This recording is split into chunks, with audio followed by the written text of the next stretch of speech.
Hi guys, welcome to my channel. कैसे हैं आप लोग? तो शुरू करते हैं हम लोग अपना आज का वीडियो हमारा सेम सेक्स मैरिज के ऊपर होने वाला है। जब से ही सेक्शन 377 हटा है तभी से ये डिबेट चल रही है, जब सेम सेक्स को आप लीगल कर सकते हैं तो सेम सेक्स मैरिज को क्यों नहीं लीगल कर रहे हैं। अच्छा, जिन्हें सेक्शन 377 ना पता हो वो भी मैं आगे बताने वाला हूँ। कौन थे लॉर्ड थॉमस बेबिंगटन मैकॉले, इनके बारे में बताऊँगा, क्या इसकी हिस्ट्री रही है। होमोसेक्सुअल सेक्स लीगल है तो फिर मैरिज क्यों नहीं लीगल करी जा रही है। एडॉप्शन राइट्स, इसके अलावा खजुराहो के टेम्पल की क्यों बात आ जाती है जब भी इन चीज़ों के बारे में बात करी जाती है। बेसिक फैमिली का स्ट्रक्चर क्या है ना, या फिर चाइल्डहुड साइकोलॉजी किसे कहते हैं, ये सारी चीज़ें इसी के अंदर आती है। तो मैं आपको इन सारी चीज़ों के बारे में बताऊँगा। तो शुरू कर देते हैं हम लोग अपना आज का वीडियो। तो शुरुआत से शुरू कर देते हैं। तो 1838 के टाइम पे आपको याद होगा कि कंपनी का रूल चल रहा था। उस टाइम पर एक लोग हुआ करते थे, इनका नाम था थॉमस बेबिंगटन मैकॉले। ठीक है, ये जो थॉमस बेबिंगटन मैकॉले थे ये एक रूल लेके आए या फिर एक लॉ लेकर आए जिसके तहत जो अगर सेम सेक्स हो रहा है तो उसको अननेचुरल बोला गया। सेम सेक्स मतलब अगर कोई लड़का लड़का कर रहा है या फिर कोई लड़की लड़की कर रही है, इस चीज़ को अननेचुरल माना गया। इसको डाला गया सेक्शन 377 बोला गया इस चीज़ को, और सेक्शन 370 के तहत ये चीज़ इलीगल थी। ये चीज़ आप देखो कि आज़ादी के बाद तक ये चीज़ इलीगल ही रही। लेकिन जब 2001 के टाइम पर जब नाज फाउंडेशन, एक फाउंडेशन है जो LGBT कम्युनिटी के लिए काम करा करती थी, उसने एक पिटीशन डाली कि सेक्शन 377 को अबॉलिश किया जाए। तो जो दिल्ली हाई कोर्ट है वो इनकी पिटीशन को अबॉलिश कर देता है, कहता है भैया हम इस चीज़ के ऊपर कोई सुनवाई नहीं करेंगे। फिर 2009 में पिटीशन डाली जाती हैं अलग अलग लोगों के द्वारा। तो दिल्ली हाई कोर्ट बोलता है कि हाँ भैया जो सेक्शन 377 है वो गलत है, उसके तहत अगर कोई ये चीज़ अननेचुरल नहीं है, अगर कोई कर रहा है तो वो लीगल है, कर सकता है। लेकिन 2012 में फिर से भैया कुछ पिटीशन डालेंगे इसके खिलाफ में।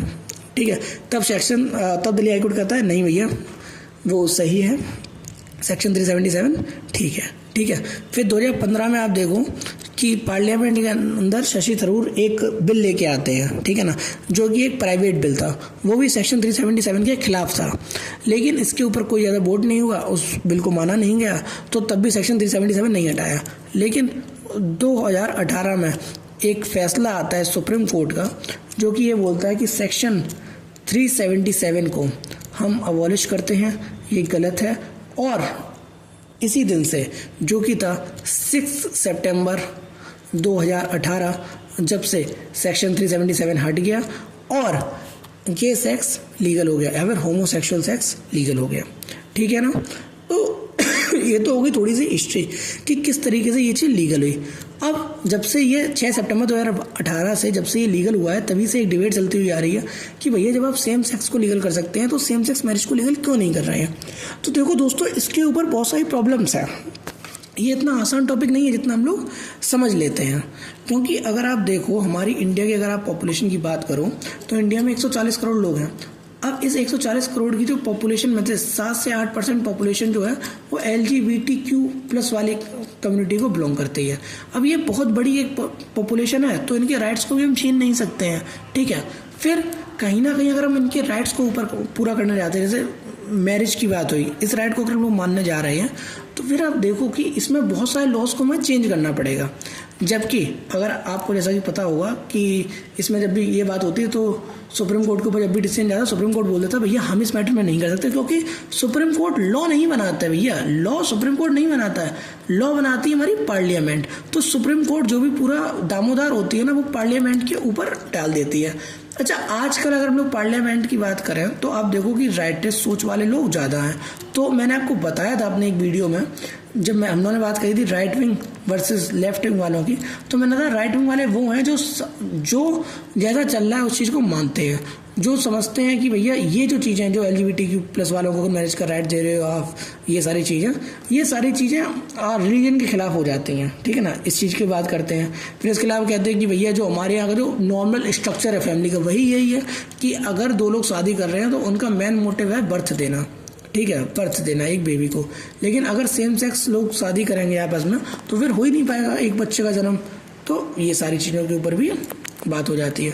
तो हम लोग सारी इन्हीं चीज़ों की बात कर लेंगे कि क्या क्या आर्ग्यूमेंट दिए जाते हैं मैरिज के फेवर में और क्या क्या आर्ग्यूमेंट दिए जाते हैं इसके फेवर में नहीं।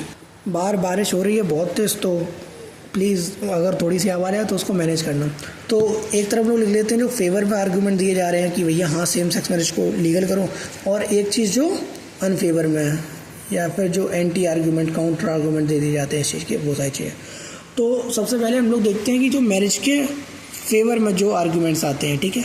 तो पहला तो यही आता है आर्गूमेंट कि अगर सेम सेक्स कपल मान लीजिए बर्थ नहीं दे सकते हैं तो वो एडॉप्ट तो कर ही सकते हैं। तो अगर वो लोग बच्चों को एडॉप्ट करेंगे तो उससे क्या होगा कि जो एडॉप्शन का रेट है वो बढ़ेगा और कम से कम बच्चे ऑर्फन रहेंगे। बट ये कहीं ना कहीं सही नहीं है, क्योंकि आप देखो कि हमारे यहाँ पर अगर हम लोग देखें कि एक लड़का सिर्फ एक लड़के को ले सकता है और एक लड़की एक लड़के और एक लड़की दोनों को ले सकती है, लेकिन ऐसा कोई भी लॉ नहीं है किसी एक होमोसेक्सुअल कपल्स के लिए, ठीक है ना, या फिर होमोसेक्सुअल कपल्स के लिए या फिर कोई LGBTQ+ कम्युनिटी वालों के लिए ऐसा कोई भी लॉ नहीं है। तो फिर एडॉप्शन के लिए ना दिक्कत होगी।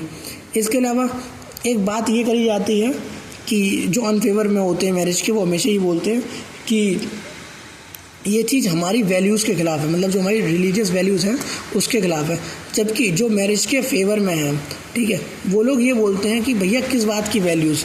अगर हम लोग अपने रिलीजन के अंदर भी देखें, अगर हम हिंदू और मुस्लिम रिलीजन के अंदर देखें तो हमें होमोसेक्सुअल कपल्स देखने को मिले हैं। जैसे हिंदुओं में देखें तो खजुराहो के जो टेम्पल थे, जो MP में हैं खजुराहो के टेम्पल, तो वहाँ पर जो मूर्तियाँ उनमें से साफ साफ दिखाई दे रहा है कि एक लड़के और लड़के की मूर्ति हैं जो कि फिजिकल पोजीशन में है ना। इसके अलावा जो कामा सूत्र जो बुक है, जो हिंदूज़ की बुक है इस चीज़ के ऊपर, उसमें भी इस चीज़ के ऊपर बात करी गई है।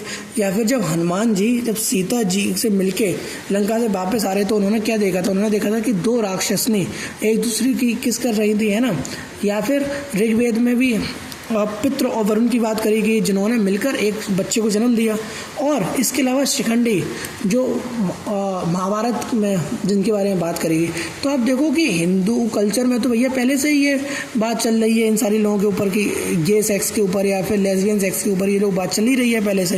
या फिर अगर मुस्लिमों की बात करें तो बहुत एक अच्छा वो दिया जाता है कि जो शाह हुसैन थे उनको मधुलाल से प्यार हो जाता है ना। इसके ऊपर लिखी गई है, ये किताब में लिखा हुआ है ये चीज़। या फिर बाबर को बाबरी से प्यार हो जाता है, तो ये चीज़ लिखी हुई है।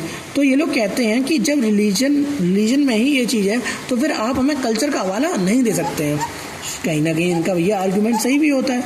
तो फिर ये जो अनफेवर में है ना मैरिज के, वो क्या आर्गूमेंट देते हैं, वो ये कहते हैं भैया कि वो लोग सेम सेक्स की तो बात कर रहे हैं लेकिन वहाँ पर कहीं भी मैरिज की बात नहीं हो रही है, तो हम मैरिज को लीगल नहीं कर सकते हैं, ठीक है। फिर इसके बाद एक आर्गुमेंट ये दिया जाता है जो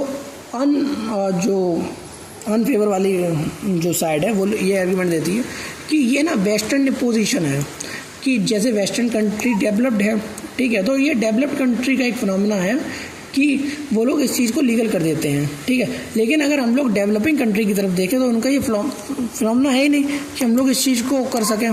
तो ये वेस्टर्न आइडियोलॉजी को थोपा जा रहा है, ठीक है ना, या फिर वेस्टर्न कल्चर की कॉपी करने के लिए हम लोग जा रहे हैं। फिर इसके फेवर में लोग क्या कहते हैं कि ये कोई वेस्टर्न कल्चर नहीं है, ये इंडियन कल्चर है, जैसा कि हमें वहाँ पर भी देखने को मिला। तो ये तो इंडिया में गड़ा हुआ कल्चर है, फिर क्यों, या फिर इंडिया पे ऐसा तो है नहीं कि LGBT के लोग प्लस वाले लोग हैं नहीं। तो फिर इस चीज़ को हम लोग सिर्फ ये कह के नहीं नकार सकते हैं कि ये वेस्टर्न कल्चर का इम्पोजिशन है। इसके अलावा जो अनफेवर में होते हैं वो एक बेसिक फैमिली स्ट्रक्चर का एक हवाला देते हैं कि भैया बेसिक फैमिली का स्ट्रक्चर यही है कि दो मेल और फीमेल शादी करेंगे तो एक बच्चे का जन्म होगा। लेकिन अगर एक लड़का शादी करता है या फिर लड़की शादी करती है तो भैया बच्चा तो पैदा नहीं हो रहा, तो ये बेसिक फैमिली के खिलाफ है, तो एडॉप्शन वाला बोल देते हैं। फिर ये लोग बोलते हैं भैया एडॉप्शन वाला तो है ही नहीं क्योंकि एडॉप्शन के लिए तो कोई राइट्स ही नहीं है। फिर फेवर वाले लोग बोलते हैं जो फेवर में है इसके, वो ये कहते हैं कि तो लॉस को चेंज कर दूँ, है ना। अब लॉस चेंज करना इतना आसान तो है नहीं, क्योंकि अगर आप लॉस चेंज करने को जाते हैं, अगर आप लॉस चेंज करने को जा रहे हैं तो फिर ये लॉस चेंज होंगे पार्लियामेंट से, क्योंकि काफ़ी मुश्किल होगा। चलिए अगर पार्लियामेंट से एक लॉ पास हो जाता है, इसके बाद आपको बहुत सारे लॉस पास करने पड़ेंगे। जैसे इनहेरिटेंस वाला लॉ आपको पास करना पड़ेगा, ठीक है ना, इनहेरिटेंस वाला हो गया। फिर आपको मैरिज एक्ट को चेंज करना पड़ेगा, हिंदू मैरिज लॉ को चेंज करना पड़ेगा। फिर इसके अलावा आपको चेंज करना पड़ेगा एडॉप्शन वाला जो मैंने बात करी, एडॉप्शन के चेंज करने पड़ेंगे। फिर इसके अलावा आपको इनहेरिटेंस हो गया, मैरिज हो गया, एडॉप्शन हो गया। फिर डोमेस्टिक वायलेंस वाले आपको चेंज करने के बहुत ज़रूरी है। अब देखिए डोमेस्टिक वायलेंस की बात कहाँ से आ गई यहाँ पर। डोमेस्टिक वायलेंस की बात यहाँ पर ऐसे आ गई कि जो हमारे यहाँ जो डोमेस्टिक वायलेंस बोला गया वो इस चीज़ को बोला गया कि एक पुरुष एक महिला के ऊपर डोमेस्टिक वायलेंस करेगा, ठीक है ना, एक पुरुष एक महिला के ऊपर करेगा। तो अब मान लीजिए केवल दो पुरुष ही पुरुष हैं, तो अगर इसने इसको पीट भी दिया भैया तो डोमेस्टिक वायलेंस नहीं हो रहा है, क्योंकि यहाँ पर कोई महिला इन्वॉल्व नहीं है, ठीक है। या फिर एक गर्ल ने शादी कर ली और डोमेस्टिक वायलेंस हुआ है, गर्ल ने दूसरे गर्ल के ऊपर किया, तो वहाँ पर भी आप देख सकते हैं कि वहाँ पर कोई मैन इन्वॉल्व ही नहीं है, तो उसे डोमेस्टिक वायलेंस हम लोग मानेंगे ही नहीं।